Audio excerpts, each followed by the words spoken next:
In this video, I'm going to talk about one thing that will dramatically change your evenings after work. Now, if you're already scrolling through recommended videos on the right side, I believe your attention span sucks. And I'm sorry to say, but there might not be hope for you.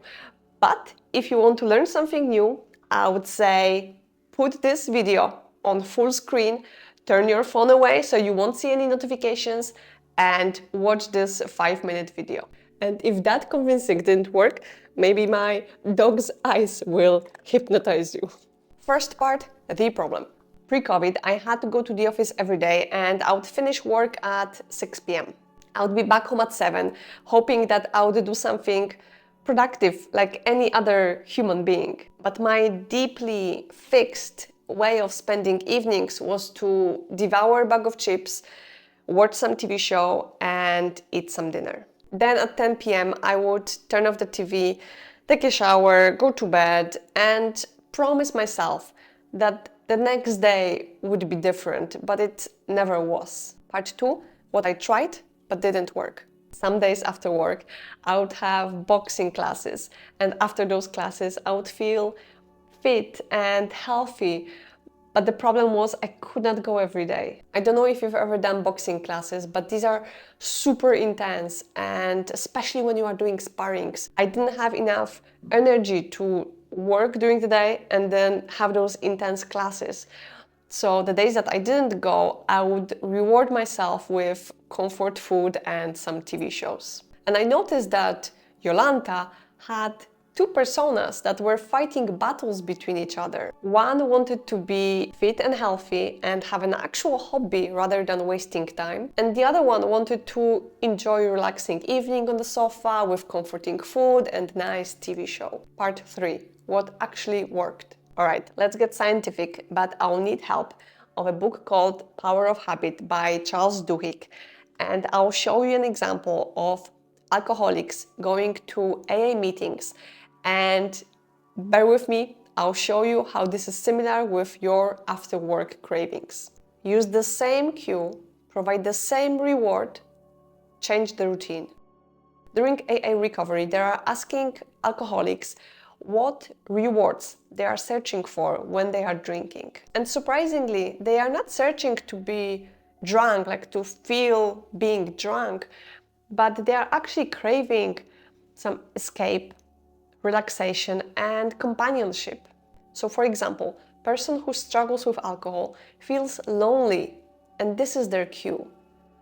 The routine is to drink, and the reward is companionship. In the AA program, they force the participants to create new routine. So instead of going to a bar for a drink, they go to AA meetings and talk through their anxieties during the meetings. They will have the reward, which is companionship, but without the bad habit of drinking. So now let's look at the example of food binges in the evenings. My cue was boredom after work. I didn't have any hobbies, no aspirations. The routine was eating chips and other junk foods. The reward was relaxation after a stressful day at work, but also that was my way of spending time. Again, no hobbies, no aspirations. My solution was to quit eating chips, zero, nothing at all. And that was my first step, because I knew that chips were my instigator, my root of all the binge eating sessions that I was having. And if you want to know more about my chips addiction, I warmly welcome you. I don't know, can you say warmly? I warmly welcome you to watch my other videos about this problem. So my new routine was like this. Cue, boredom after work. The routine was still eating food, sometimes junk food, but without chips. The reward, relaxation after a stressful day at work. I was still eating crappy foods, I know that, but I noticed gradual changes happening in me. The first thing that I noticed is my replacement after chips. I still had this kind of crunchy cravings, and I found popcorn to be a nice alternative. I didn't eat it every day, but I was still having something crunchy with my TV shows. Second thing, I didn't need to eat ultra-processed food anymore. I mean, sometimes, yes, I did eat junk food, but I noticed that my body craves some more healthy foods as from that moment. And the third thing was to actually quit chocolate as well, because I knew that after my addiction with chips, I might relapse into something different. And I noticed that I was also eating chocolate every day, and that was my definite stop.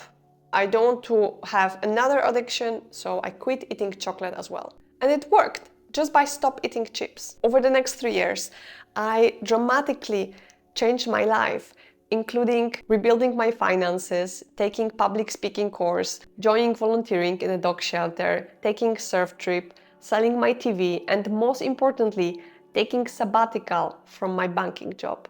And none of that would happen if I kept the habit of eating chips, because they were the foundation of my downfall. I will leave you with this quote: "You can't extinguish a bad habit, you can only change it."